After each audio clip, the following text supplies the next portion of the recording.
Hey, welcome back to the Enduring Churches podcast. I sure wish you could be on with Trent and I before we get started. Sometimes we just sit here and laugh at each other as we're getting started. Yeah, But you need a little laughter to end the year, right? I mean, that's that's what it's exactly all right.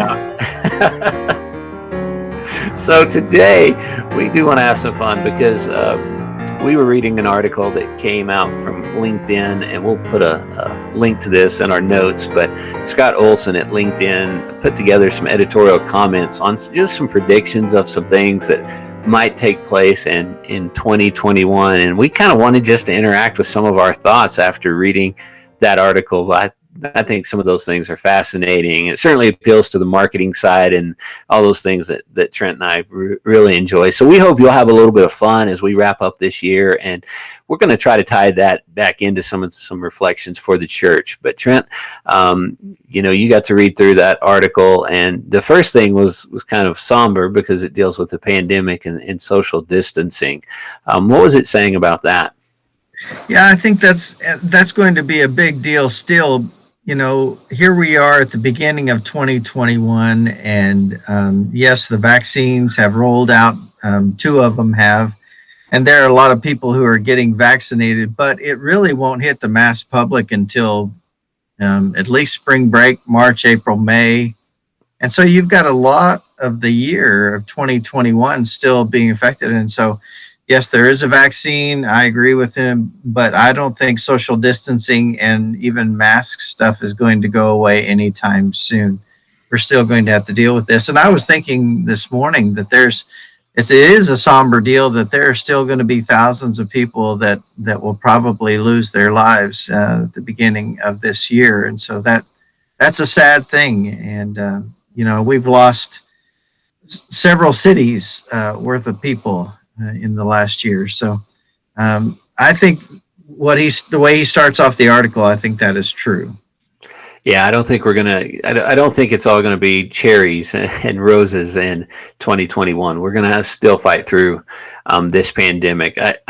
I'm hopeful and optimistic that some of the predictions that this is going to linger on for another 3 years is not true. But I do think that at least for the first half of the year, I almost feel like 2021 is set up to be part A and part B. That Right. you're going to get through the summer, and then you're going to see a little bit of a different outcome for the second half of the year. That's kind of my thought, but again, I'm not a doctor. Don't deal with vaccines, but it's just kind of a gut feeling that I have in regards to that. And so, yeah, I don't look forward to another 6 months. It's kind of like the groundhog just saw his shadow or something. Right. Oh man.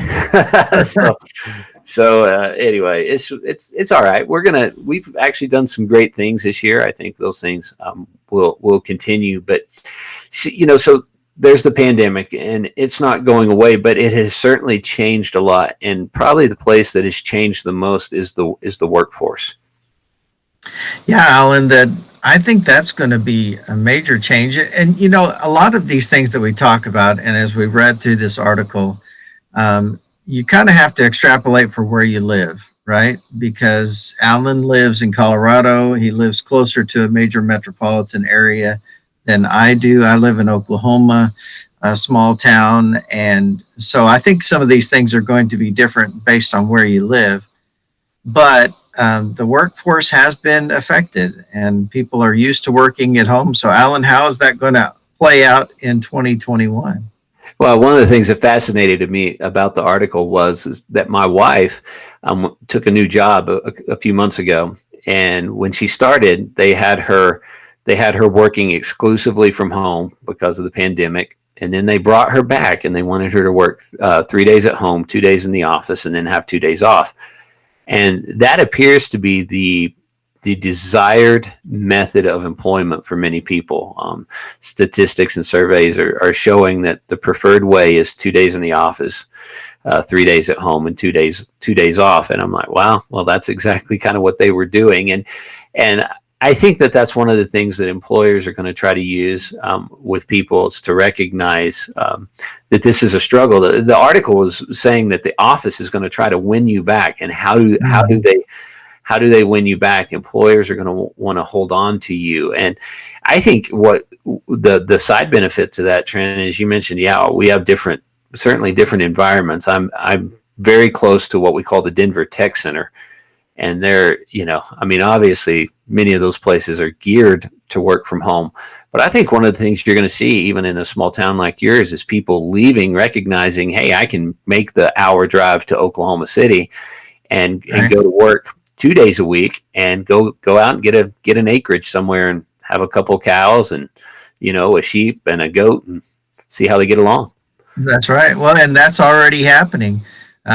In our area, there are people from larger areas, larger metropolitan areas that are purchasing land. So that's making home prices and land prices go up.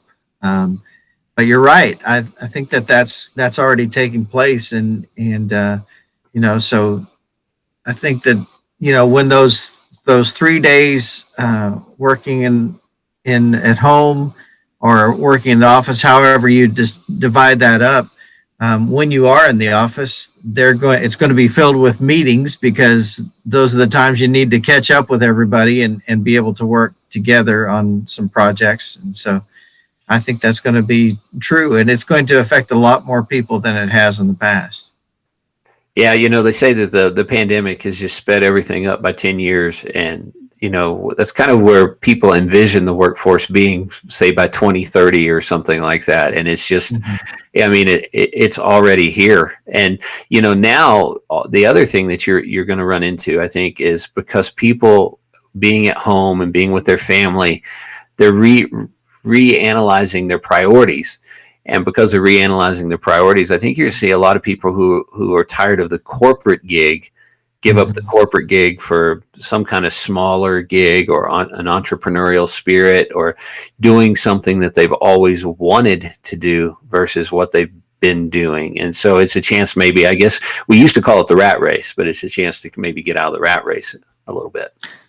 But the other side of that, Alan, I think, is that there will always be a need for, there's going to be a need for manufacturing of some sort.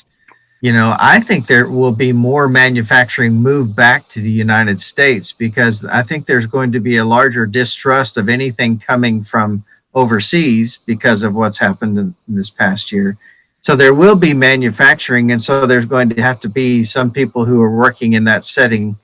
But anybody who worked in an office setting, I think you're right, it's going to change, Yeah. but all that's going to be sped up, like you Well, said. and I think the manufacturers are going to are going to be taking a different approach too. How do you create a Mhm. compelling workplace in a manufacturing environment to keep people around? Maybe it's with a little bit longer breaks, Mhm. a more interactive break room. What are you going to do about childcare options and things like that when you have odd hours or things like that? I think that's one of the things that manufacturers are going to have to think about a lot. And in places where there's a heavy manufacturing business, I think you're already starting to see that, trying to get creative and maybe catch up to the offices a little bit and some of the perks that they offer. And I think that's important, and that's good for employees. I mean, we That's certainly want to true. see that. Yeah, that's true. And so let's think about how does that affect us if we're working in the church world? That's the changing in schedules, the change in the workplace. That's going to have to affect us in church setting. And honestly, churches, we're the ones that are always got our heels dug in saying, no, we're not going to change things and we've got to keep the Sabbath holy. Just Well, like John the Baptist did it. that's exactly right. Well, I think that it's going to be forced upon us, which it already has been in 2020. That we've so many changes have been forced upon us, and so I think I was talking with a friend recently who's a retired pastor, and he said to me that if he was starting a church today, he would have a Monday night worship service because of there's so many people that are either traveling doing stuff on the weekends or they have to work on Sundays. He would have a Monday night worship service. Yeah, I think you're going to see a whole lot more creativity with our worship service times. I think you're going to see more churches. One of the things we have on schedule to talk about next month is some terms people may not be aware of. And one of those is a micro church. I think the idea of what we call a micro church is going to become more prominent as a result of some of these things that we're seeing. And to kind of just give you an oversimplified version, that might be like having a watch party for your online service with your neighbors. And so you've got, Mhm.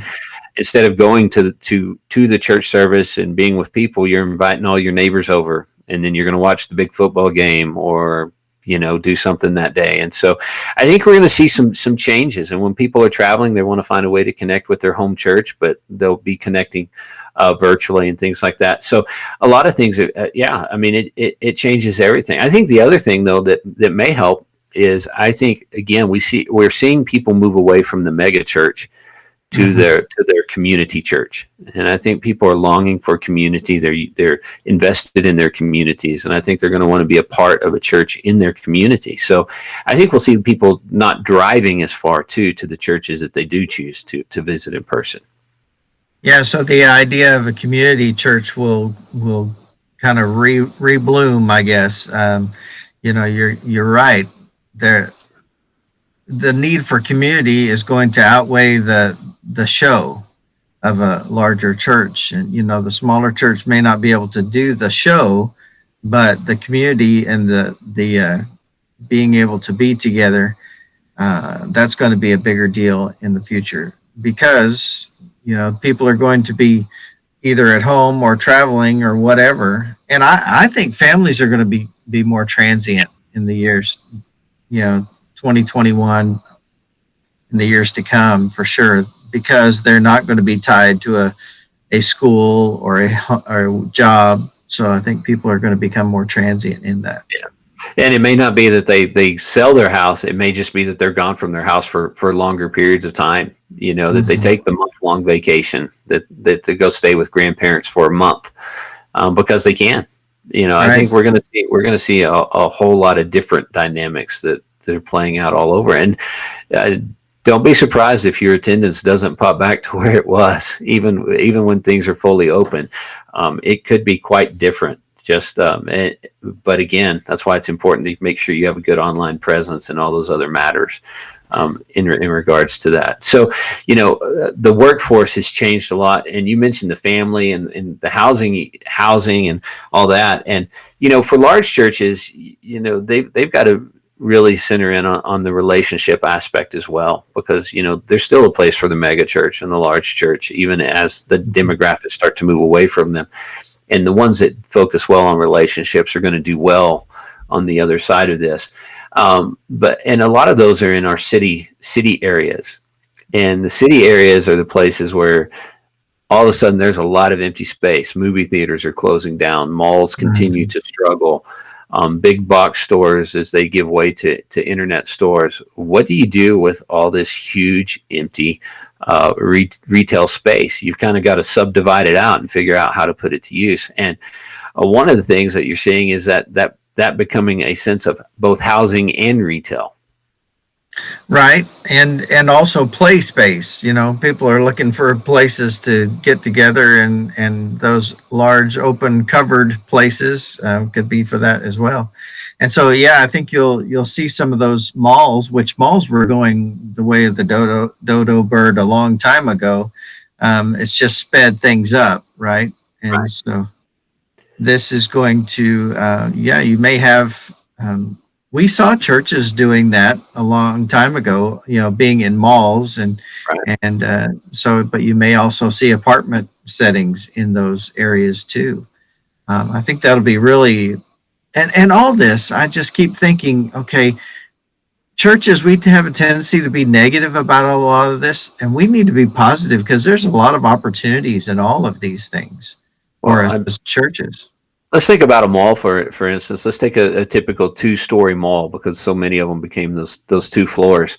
Mhm. So what if the second floor became all housing, and the first floor became retail space, so with restaurants and mom and pop type shops and all those kinds of things. So you've got your coffee shop, you've got all those kinds of things, and then there's that old movie theater stuck on the end of the building or whatever. You put a church there, you've already got an audience to minister to. You've already got a community to minister to, and what a blessing. I mean, so opportunities are everywhere if we look for those opportunities. Just like in the business world, people are looking for an entrepreneurial spirit. I think as pastors, we've got to kind of embrace our entrepreneurial spirits as well. Well, think about this too, Alan. If you're a pastor in that setting that you just described in a mall setting, you not only have maybe the movie theater to be able to show or get people together for a worship service, but you can also do lots of things. You can say, hey, business people, we want to set this up for you guys to come and have your meeting here, presentation here. But you have access to those families all week long.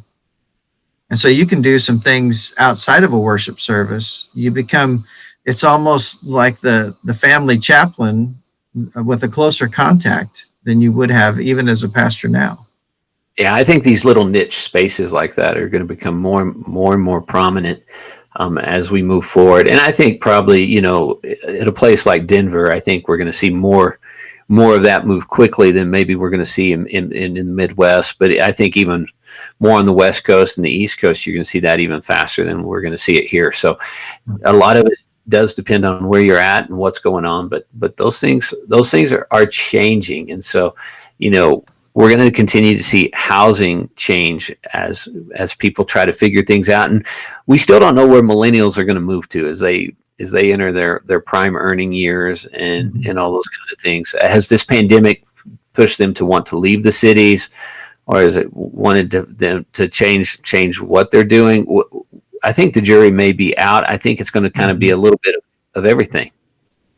Right. Well, we just don't know because I tell you, the Gen Z and the millennials, they long for the social connection. And so I don't know that they'll leave the larger cities too much, because they also, restaurants, big internet, and the social connection are important to them, and they're going to stay close to that. Yeah, so it's kind of hard because I think they kind of want everything. I think a lot of them, they want that sense of, farm to table. Well, I want to have my own little farm. I can't have that in the city, so I want to not be in the city. But then I want to be close to restaurants and entertainment and friends, and so I need to be in the city. And I think there's that little push pull type thing. I think we're going to see a little bit of everything. I think that it's going to be really hard to paint people in a corner with that. I think for people who are maybe a little more introverted, maybe that pull to get away will be bigger than it's ever been. But for maybe the extroverted, that pull to stay is going to be stronger. But it's hard to know. I mean, there's a lot of things.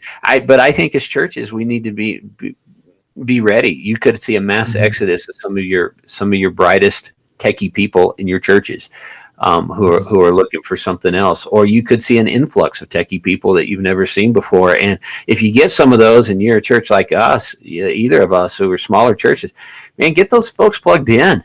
Get them serving, because the technology's not going away, and we really need to be up on this technology thing. So, there's some other things in that article, Trent, that caught us about leadership. So talk to us about that. Yeah, one of the things that stuck out to me, Alan, was that he says, and the title of the section is, "For leaders, character will be everything." And I think that's true. I think because of what we just talked about, the smaller groups, people are going to get to know you better as a leader, that your character is going to show. You're not going to be able to hide behind an office or whatever. You're going to have to be life on life a whole lot more. And so your character will show. And so your character needs to be strong, especially as a Christian leader. You need to be making sure and working on that and making sure what you believe. They're going to be pressing you on what you believe, and you're going to have to know what you believe. Yeah, and there's a couple of things that go into that. I think one of the things that was mentioned in the article was moving from micromanagement to macro management. So no one after this wants to be micromanaged. You've had enough people telling you what to do, and no one wants to be micromanaged right now. And so definitely, if you're, and there's a lot of pastors I've met who are micromanagers, and that really is not a good way to lead a church. It's not a good way to lead a staff. People do not want to be micromanaged. You've got to kind of be a big picture person. That fits me well because I'm a visionary type person. So I enjoy the macro managing, but I think that's something that people need to be aware of. Is that if you tend toward being a micromanager, you're in trouble. I think the other thing, though, and I think this one is harder for you and me, probably easier for you than me, but how do we align the gospel with the social causes that the next generations care about? And helping those things line up without going into becoming social gospel, if you're familiar with that term, or, and not just buying everything that you hear in the media, but recognizing that these causes are important. How do you line those up with the gospel? That's a big deal. It is. And, but again, it's recognizing the opportunity. I don't buy into a lot of the things that I see, and all the global, the global weather changes. I don't buy into that. I think that's cyclical. But at the same time, all that still gives me the opportunity to be life on life and to do discipleship like Jesus did. And the things that we've been talking about, that I can be able to have that time with some of those techie people that I may not have gotten a chance to be around before. And yeah, they may start out believing, way different than I do, but that doesn't mean I can't have a relationship with them. That doesn't mean I can't tell them about Jesus. And let's not devalue people's causes either. I mean, right? I mean, if it's important to them, and we are empathetic people, then it should be an important cause to us. We may not agree even on the cause, but we need to be sensitive to the cause. And there's some things out there that we may not like always how a cause is wrapped, but the cause is important. And certainly racial equality is an important issue. And it's one that as people of faith, racial equality should always be something that we're conscious of, and we're fighting for it, and we're encouraging. And we don't always have to like how things are wrapped or how they're presented, but the cause itself is certainly one that we should stand for strongly. And so I think just pretending like these causes don't matter to people is a real mistake if we're going to reach generation. I think, people are going to become stronger in their determination to make those things happen. You mentioned racial equality, and man, the church should be the people that are standing up for that more than anybody, because Jesus died for everybody. There's no first in line at the cross, is what a current Christian song says, and so. Man, I'm all for that, and I can stand by anybody who wants to make sure that everybody is held as with the same esteem as a human being. That we're all have that equality, and so I can stand with anybody, and I think that opens some doors for us if we're willing to say that. I think that opens some doors for us to talk about what Jesus said and how he lifted up women more than any other. Religious leader of the time and since then. Yes, I mean, I think all those causes are extremely important, and I think not only our words but the actions and how we approach those things. I see a lot of pastors just being super defensive. This is not a time to be defensive. This is a time to be wise and be smart. We should be smart with our words and be choice with our words. And we're certainly not perfect with it. We're trying to get better with it, but I love that we're able to talk about it. And I would encourage pastors and leaders, find someone to talk through some of these issues before you talk about them with others as well. Get some other perspectives. Well, and Alan, I wanted to say, along with what you just said, that I would remember, good leaders ask good questions. And so I would encourage pastors to ask some questions of what you just said, Alan. Hey, get with some of your young people, some of your Gen Z millennials in your church, or people that are just around in social circles, and ask them what's important to them and why. And just be a listener. I tell you what, that goes so far, and it opens up doors for them then to want to hear from you. You know, the what's the movies, the Karate Kid, those, that's the way, that's the idea I see, the young person wanting to learn. Yeah, wax on, wax off. That's exactly right. But you get those opportunities to be with with people, and in that kind of setting, and the more that we're willing to listen to them, the more that they'll let us speak into their lives.